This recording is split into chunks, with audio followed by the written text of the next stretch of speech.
हाय दोस्तों, आप सभी को हमारे YouTube channel DC study point में बहुत बहुत स्वागत है। आज हम लोग मुख्यमंत्री मेगा छात्रवृत्ति योजना के साइंस के कुछ एमसीक्यू क्वेश्चन को देखेंगे, जो आपके होने वाले 13 जुलाई के एग्जाम के दृष्टिकोण से बहुत ही हेल्पफुल साबित होने वाला है। तो चलिए दोस्तों, एक एक करके सभी प्रश्नों को हल करने का प्रयास करते हैं। आज से हमारे एग्ज़ाम का बहुत कम समय बचा है, इसीलिए हम लोग सिर्फ आंसर को देखेंगे। तो चलिए दोस्तों, एक एक करके सभी प्रश्नों को हल करने का प्रयास करते हैं। पहला क्वेश्चन, आघात वरीयता क्या है? तो इसका सही जवाब होगा ऑप्शन नंबर बी, धातु को पीटकर शीट में परिवर्तित करना आघात वरीयता कहलाती है। आज का हमारा दूसरा क्वेश्चन, धातु कठोर होते हैं, लेकिन कौन सा धातु है जो कमरे के ताप पर द्रवावस्था में पाई जाती है? तो इस सवाल का सही जवाब होगा option number C, mercury. Mercury को हम लोग पारा के नाम से भी जानते हैं। नेक्स्ट क्वेश्चन, तन्यता क्या है? तो इस सवाल का सही जवाब होगा ऑप्शन नंबर ए, धातु को पीटकर तार बनाना। अगला क्वेश्चन, धातु को पीटकर क्या बनाया जाता है? तो इस सवाल का सही जवाब होगा ऑप्शन नंबर सी, ए और बी दोनों। इससे धातु को पीटकर हम पतली चादर या पतली तार भी बना सकते हैं। आज का हमारा अगला क्वेश्चन, धातु किसे कहते हैं? तो इस सवाल का सही जवाब होगा ऑप्शन नंबर बी, विद्युत एवं ऊष्मा का सुचालक।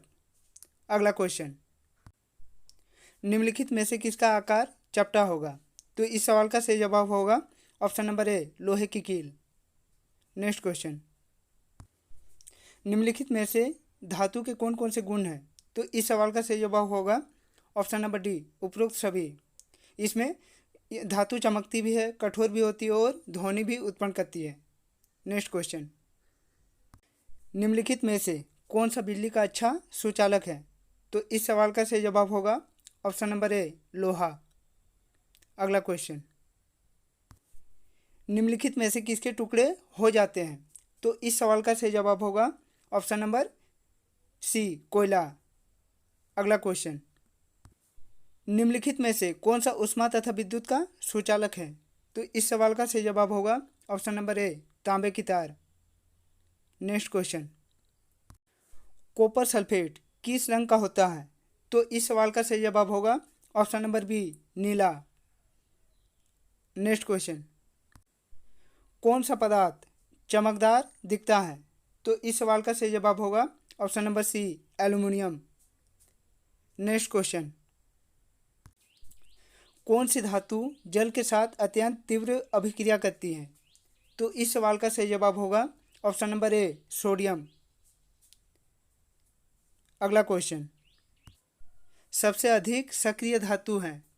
तो इस सवाल का सही जवाब होगा ऑप्शन नंबर बी, फास्फोरस।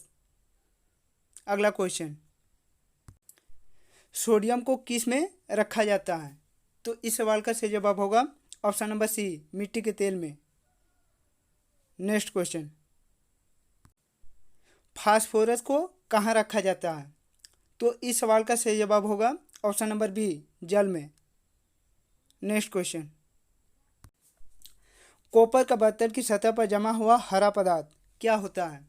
तो इस सवाल का सही जवाब होगा ऑप्शन नंबर डी, ए और बी दोनों, कॉपर हाइड्रोक्साइड तथा कॉपर कार्बोनेट। अगला क्वेश्चन, विद्युत की सुचालक अधातु का क्या नाम है? तो इस सवाल का सही जवाब होगा ऑप्शन नंबर बी, ग्रेफाइट। अगला क्वेश्चन, जब हम एक धातु के चम्मच को जमीन पर गिराते हैं तो एक विशेष ध्वनि उत्पन्न होती है, और धातुओं के इस गुण को क्या कहा जाता है? तो इस सवाल का सही जवाब होगा ऑप्शन नंबर सी, ध्वनिक।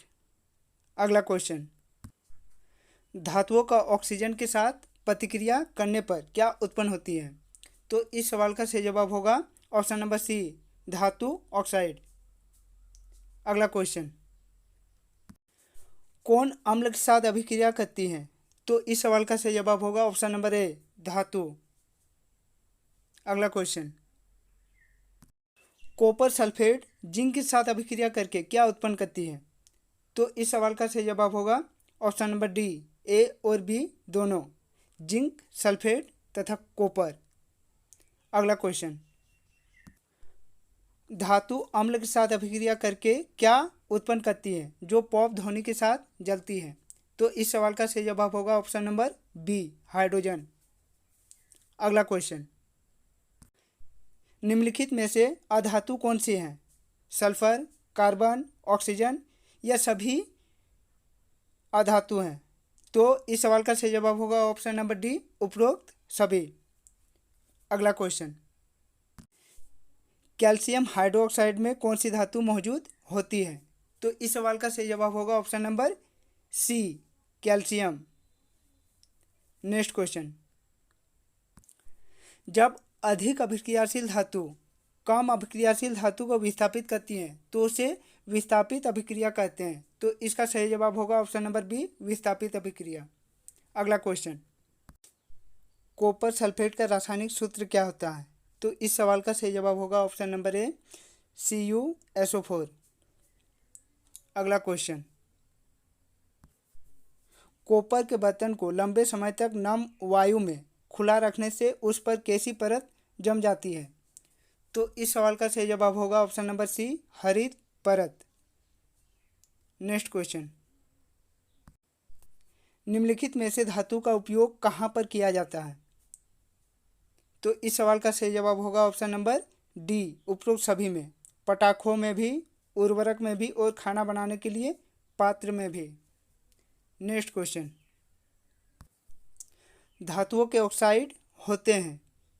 तो इस सवाल का सही जवाब होगा ऑप्शन नंबर बी, क्षारकीय। नेक्स्ट क्वेश्चन, निम्नलिखित में से नरम धातु कौन सी हैं? तो इस सवाल का सही जवाब होगा ऑप्शन नंबर सी, ए और बी दोनों। सोडियम तथा पोटेशियम दोनों नरम धातु होती हैं। नेक्स्ट क्वेश्चन,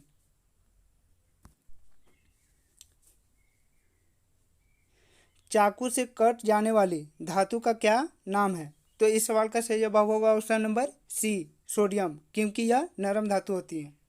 नेक्स्ट क्वेश्चन, कौन सी अधातु हमारे जीवन में सांस लेने के लिए उपयोग होती है? तो इस सवाल का सही जवाब होगा option number B, oxygen. Next question, एक गैसीय अधातु कौन सी है?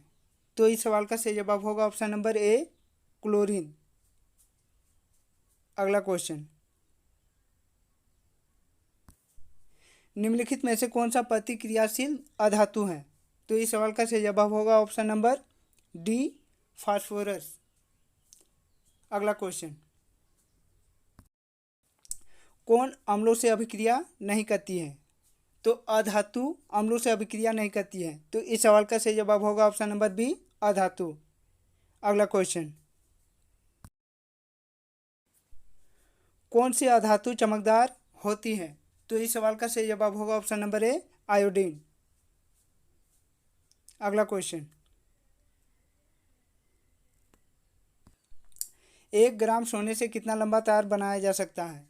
तो 1 ग्राम सोने से हम लोग 2 किलोमीटर तार बना सकते हैं। तो इसका सही जवाब होगा ऑप्शन नंबर बी, 2 किलोमीटर। अगला क्वेश्चन, विद्युत की सुचालक अधातु का क्या नाम है? तो इस सवाल का सही जवाब होगा graphite, option number B, graphite. अगला क्वेश्चन, किसका प्रयोग जल शुद्धिकरण प्रक्रम में किया जाता है? तो इस सवाल का सही जवाब होगा ऑप्शन नंबर बी, अधातु। अगला क्वेश्चन, किस अधातु का प्रयोग जल को शुद्ध करने में किया जाता है? तो इस सवाल का सही जवाब होगा ऑप्शन नंबर सी, क्लोरीन। अगला क्वेश्चन, निम्नलिखित में से कौन सी धातु थर्मामीटर में उपयोग किया जाता है? तो इसका सही जवाब होगा ऑप्शन नंबर बी, पारा। अगला क्वेश्चन, निम्नलिखित में से कौन एंटीसेप्टिक के रूप में घाव पर लगाया जाता है? तो इस सवाल का सही जवाब होगा ऑप्शन नंबर बी, अधातु। अगला क्वेश्चन, निम्नलिखित में से कौन सा कथन सही है? तो इस सवाल का सही जवाब होगा ऑप्शन नंबर सी, सामान्य धातुएं तन्य होती है। बाकी सब कथन गलत है। नेक्स्ट क्वेश्चन, सबसे अधिक सक्रिय धातु है? तो इस सवाल का सही जवाब होगा ऑप्शन नंबर ए, पोटेशियम। अगला क्वेश्चन,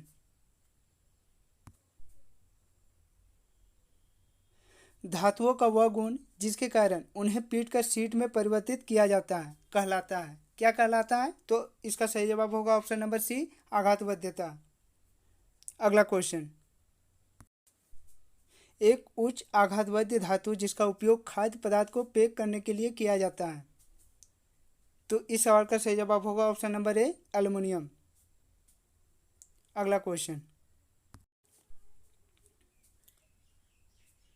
इनमें से कौन ठंडे जल के साथ तेजी से अभिक्रिया करती है? तो इस सवाल का सही जवाब होगा ऑप्शन नंबर बी, सोडियम। अगला क्वेश्चन, निम्नलिखित में से किसको पीटकर पतली चादरों में परिवर्तित किया जा सकता है? तो इस सवाल का सही जवाब होगा ऑप्शन नंबर ए, जिंक को। नेक्स्ट क्वेश्चन, निम्नलिखित में से कौन सी धातु मानव रक्त में पाई जाती है? तो इस सवाल का सही जवाब होगा ऑप्शन नंबर ए, लोहा। नेक्स्ट क्वेश्चन, खुले एवं नम स्थान पर रखी ब्रेड पर कौन आक्रमण कर देता है? तो इस सवाल का सही जवाब होगा ऑप्शन नंबर ए, कवक। अगला क्वेश्चन, मनुष्य में जीवाणु द्वारा होने वाला एक सामान्य रोग है। तो इस सवाल का सही जवाब होगा ऑप्शन नंबर ए, टाइफाइड। अगला क्वेश्चन, डेंगू परजीवी का वाहक है। तो इस सवाल का सही जवाब होगा ऑप्शन नंबर सी, मादा एनोफ्लिज मच्छर। नेक्स्ट क्वेश्चन, सूक्ष्मजीव कहाँ पाए जाते हैं? तो इस सवाल का सही जवाब होगा ऑप्शन नंबर डी, इनमें से सभी, जल में भी, वायु में भी और मिट्टी में भी। नेक्स्ट क्वेश्चन, अलेक्जेंडर फ्लेमिंग ने 1928 में किस पहले प्रतिजैवी की खोज की थी? तो इस सवाल का सही जवाब होगा ऑप्शन नंबर डी, पेनिसिलिन। अगला क्वेश्चन, पोलियो का कारक है। तो इस सवाल का सही जवाब होगा ऑप्शन नंबर ए, वायरस। वायरस के कारण पोलियो होती है। अगला क्वेश्चन,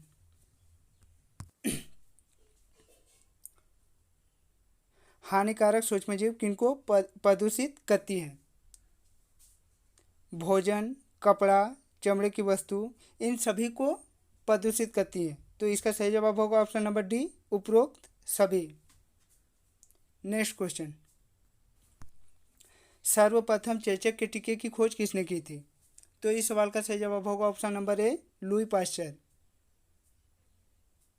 अगला क्वेश्चन,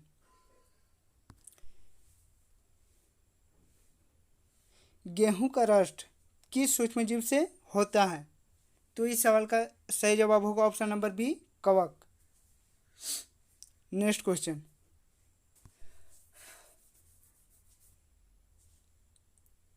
मांस एवं मछली के परीक्षण में किसका उपयोग किया जाता है?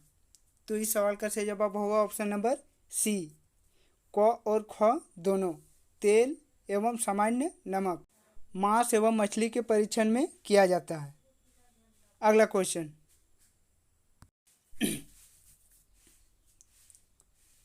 हमारे वायुमंडल में कितना प्रतिशत नाइट्रोजन गैस है? तो इस सवाल का सही जवाब होगा ऑप्शन नंबर सी, 78%। अगला क्वेश्चन,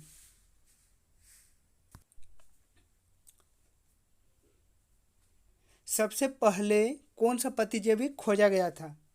तो सबसे पहले पेनिसिलिन की खोज की गई थी। तो इस सवाल का सही जवाब होगा ऑप्शन नंबर ए, पेनिसिलिन। नेक्स्ट क्वेश्चन, दूध को 70 डिग्री सेल्सियस पर 15-30 सेकंड के गर्म करके एकाएक ठंडा करना क्या कहलाता है? तो इस सवाल का सही जवाब होगा ऑप्शन नंबर ए, पाश्चीकरण। नेक्स्ट क्वेश्चन, सूक्ष्मजीव की वृद्धि रोकने के लिए किसका उपयोग किया जाता है? तो सूक्ष्मजीव की वृद्धि को रोकने के लिए हम लोग नमक, खाद्य तेल और चीनी का उपयोग करते हैं। तो इस सवाल का सही जवाब होगा ऑप्शन नंबर डी, उपरोक्त सभी। अगला क्वेश्चन,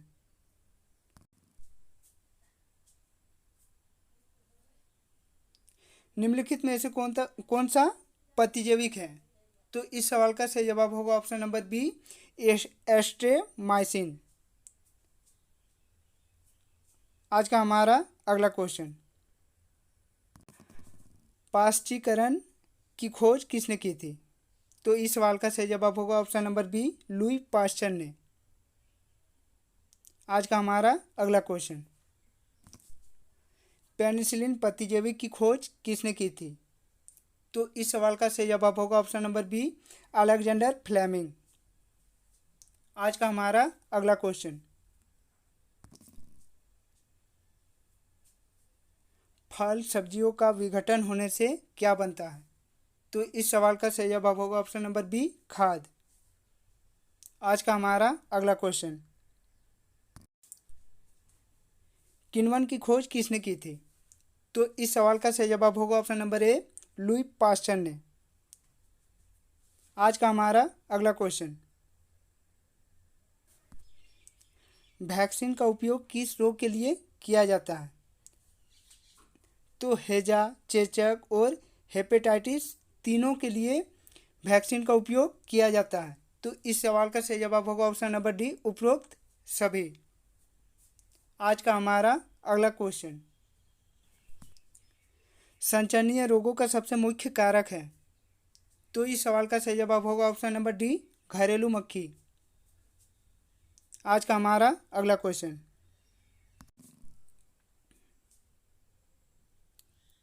हैजा किसके द्वारा होता है? तो इस सवाल का सही जवाब होगा ऑप्शन नंबर ए, जीवाणु। अगला क्वेश्चन, मनुष्य में वायरस द्वारा होने वाला एक सामान्य रोग है? तो इस सवाल का सही जवाब होगा ऑप्शन नंबर बी, पोलियो। आज का हमारा अगला क्वेश्चन, मलेरिया रोग किस जीव के काटने से होता है? तो इस सवाल का सही जवाब होगा ऑप्शन नंबर बी, मच्छर।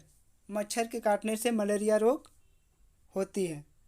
आज का हमारा अगला क्वेश्चन, दूध को दही में परिवर्तित करने वाला सूक्ष्म जीव है? तो इस सवाल का सही जवाब होगा ऑप्शन नंबर सी, लैक्टोबैसिलस।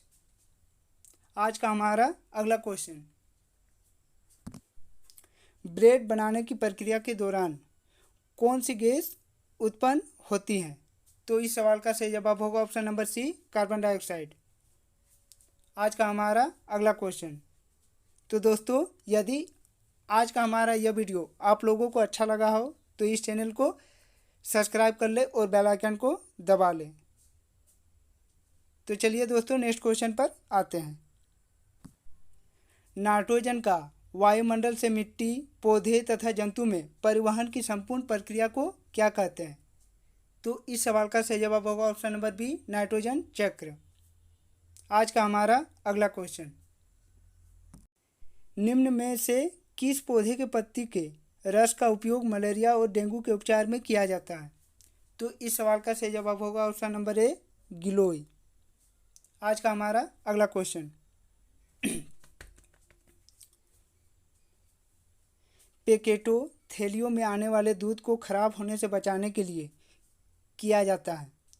तो इससे बचाने के लिए हम पाश्चीकरण करते हैं। तो इस सवाल का सही जवाब होगा ऑप्शन नंबर बी, पाश्चीकरण।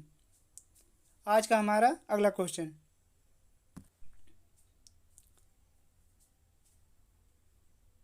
ईस्ट का उपयोग किसके उत्पादन में किया जाता है? तो ईस्ट का उपयोग अल्कोहल के उत्पादन में किया जाता है। तो इस सवाल का सही जवाब होगा ऑप्शन नंबर बी, अल्कोहल। आज का हमारा अगला क्वेश्चन, रोग उत्पादन करने वाले सूक्ष्म जीवों को क्या कहते हैं? तो इस सवाल का सही जवाब होगा ऑप्शन नंबर डी, क और ख दोनों, रोगाणु एवं रोगजनक। आज का हमारा अगला क्वेश्चन, चीनी को अल्कोहल में बदलने की प्रक्रिया क्या कहलाती है? तो इस सवाल का सही जवाब होगा ऑप्शन नंबर बी, किण्वन। आज का हमारा अगला क्वेश्चन, सूक्ष्म जीव हैं तो सूक्ष्म जीव विषाणु, कवक, जीवाणु तीनों को कहा जाता है। तो इस सवाल का सही जवाब होगा ऑप्शन नंबर डी, उपरोक्त सभी। आज का हमारा अगला क्वेश्चन, सूक्ष्मजीव क्या है? तो इस सवाल का सही जवाब होगा ऑप्शन नंबर बी, जिन्हें हम आँखों से देख नहीं सकते हैं। बाकी सब कथन गलत हैं। आज का हमारा अगला क्वेश्चन, किस सूक्ष्मजीव में सजीव एवं निर्जीव दोनों के गुण पाए जाते हैं? तो इस सवाल का सही जवाब होगा ऑप्शन नंबर सी, विषाणु। आज का हमारा अगला क्वेश्चन, जल, वायु, भोजन अथवा कायिक संपर्क के द्वारा रोग संक्रमित व्यक्ति से स्वस्थ व्यक्ति में फैलता है, वह क्या कहलाता है? तो इस सवाल का सही जवाब होगा ऑप्शन नंबर डी, ए और बी दोनों, संचरणीय रोग और असंचरणीय रोग। आज का हमारा अगला क्वेश्चन, हमारे शरीर में हानिकारक सूक्ष्मजीव कैसे प्रवेश करती हैं?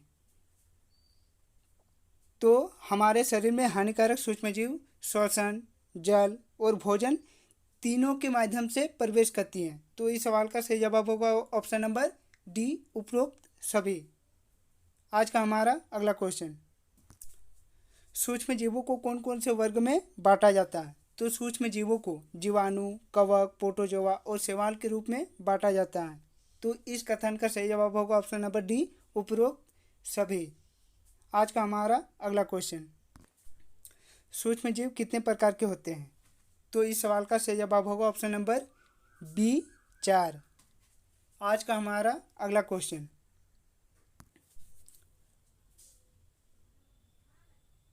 एक कोशिकीय जीव है। तो इस सवाल का सही जवाब होगा ऑप्शन नंबर ए, अमीबा। बाकी सब बहुकोशिकीय जीव हैं। आज का हमारा अगला क्वेश्चन, कवक क्या है? तो इसका सही जवाब होगा ऑप्शन नंबर डी, उपरोक्त सभी। कवक एक प्रकार का पौधा भी है, बहुकोशिकीय जीव भी है और सूक्ष्म जीव भी है। आज का हमारा अगला क्वेश्चन, गाय में खुरपका और मुंहपका रोग होता है, तो किस सूक्ष्म जीव के कारण होता है? तो इसका सही जवाब होगा ऑप्शन नंबर बी, वायरस के द्वारा। आज का हमारा अगला क्वेश्चन,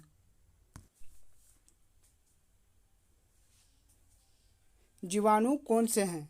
तो इस सवाल का सही जवाब होगा ऑप्शन नंबर डी, उपरोक्त सभी। अगला क्वेश्चन, विषाणु कहाँ पाए जाते हैं? तो विषाणु पेड़ पौधे, जीव जंतु और पर्यावरण तीनों में पाई जाती है। तो इस सवाल का सही जवाब होगा ऑप्शन नंबर डी, उपरोक्त सभी। आज का हमारा अगला क्वेश्चन,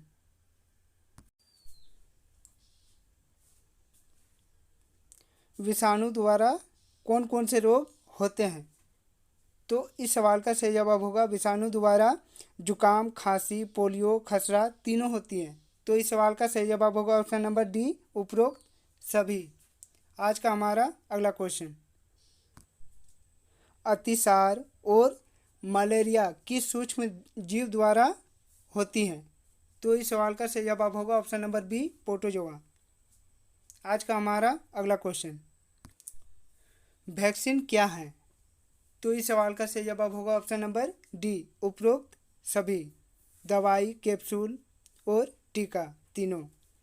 आज का हमारा अगला क्वेश्चन, बच्चों को पोलियो से बचाने के लिए क्या दिया जाता है? तो इस सवाल का सही जवाब होगा ऑप्शन नंबर ए, पोलियो का ड्रॉप। आज का हमारा अगला क्वेश्चन, नाइट्रोजन का संवर्धन किस में होता है? तो इसका सही जवाब होगा ऑप्शन नंबर सी, मैदा में। आज का हमारा अगला क्वेश्चन, कौन वायुमंडलीय नाइट्रोजन का स्थिरीकरण करके मैदा की उर्वरकता में वृद्धि करने में सहायता करती है? तो इसका सही जवाब होगा जीवाणु और नीले हरे शैवाल।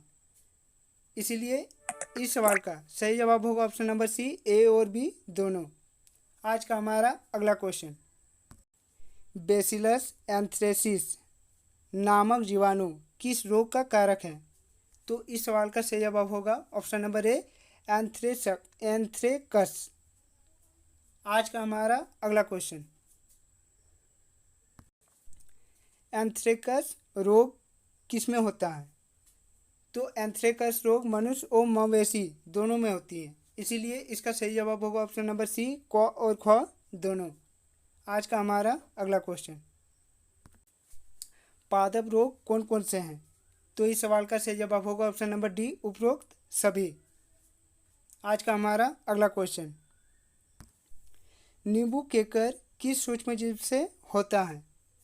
तो इस सवाल का सही जवाब होगा ऑप्शन नंबर ए, जीवाणु। आज का हमारा अगला क्वेश्चन, भिंडी की पीत किस सूक्ष्मजीव से होता है? तो इस सवाल का सही जवाब होगा ऑप्शन नंबर डी, विषाणु। आज का हमारा अगला क्वेश्चन, विषैली पदार्थ भोजन को क्या बना देती है?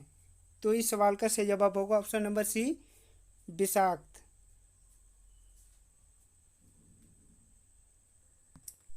लेग्यूम पौधों में किसका स्थिरीकरण होता है?